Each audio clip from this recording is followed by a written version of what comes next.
আজকে করব নিরামিষ আলুর তরকারি। এই তরকারিটা ভাত, রুটি, পরোটা সব কিছুর সাথেই কিন্তু খেতে ভীষণ ভালো। এর জন্য প্রথমে আলু সেদ্ধ করে নিয়েছি, খোসাটা ছাড়িয়ে নিয়েছি।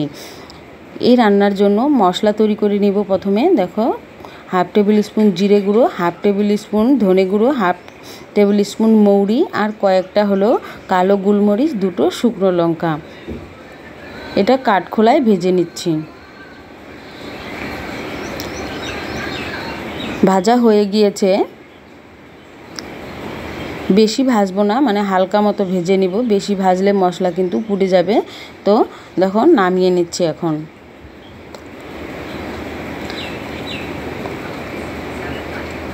এই রান্নাতে আমি 4টে টমেটো আর কাঁচা লঙ্কা নিয়েছি, এগুলোকে পেস্ট করে নিব।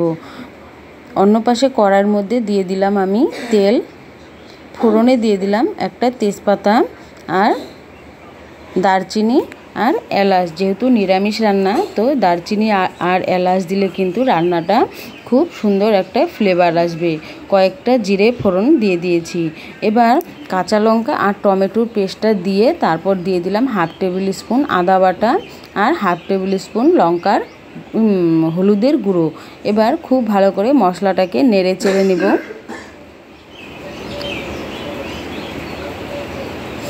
মশলাটা যে ভেজেছিলাম কাঠখোলায়, সেই মশলাটা এখন দিয়ে খুব ভালো করে কষিয়ে নিতে হবে। মশলাটা কিন্তু খুব ভালো করে কষালে তরকারির স্বাদটাও কিন্তু অনেকটাই ভালো হবে।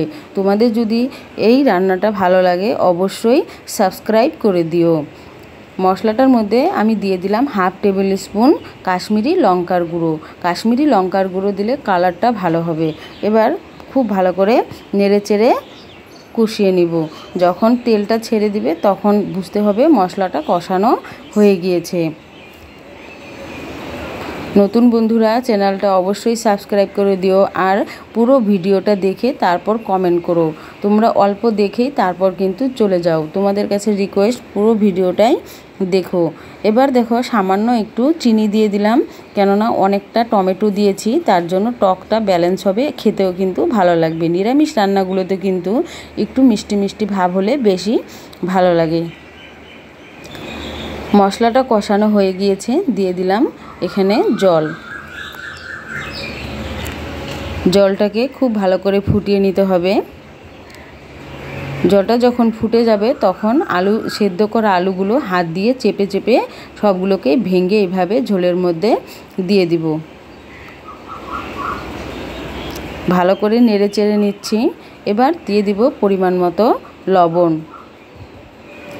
লবণটা দিয়ে খুব ভালো করে ফুটিয়ে নিতে হবে, তাহলে কিন্তু তৈরি হয়ে যাবে। দেখো, আলুটা কিন্তু অনেকটাই গাঢ় হয়ে গিয়েছে। এটা কিন্তু নামানোর পর আরও গাঢ় হয়ে যাবে, তো তোমরা কিন্তু এই অবস্থাতেও নামাতে পারবে। আমি দেখো, তরকারিটা হয়ে গিয়েছে, সামান্য একটু কাসুরি মেথি দিয়ে নেড়ে চেড়ে নিলেই কিন্তু তৈরি হয়ে যাবে। অবশ্যই তোমরা এই রেসিপিটা একবার বানিয়ে দেখো। নিরামিষের দিন ভাত বা রুটির সাথে ভীষণই ভালো লাগবে।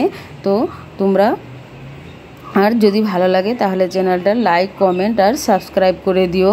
তোমাদের অনেক সুন্দর সুন্দর কমেন্ট করো। তোমাদের সবাইকে অনেক অনেক ধন্যবাদ। সকল বন্ধুদেরকে অনেক ধন্যবাদ।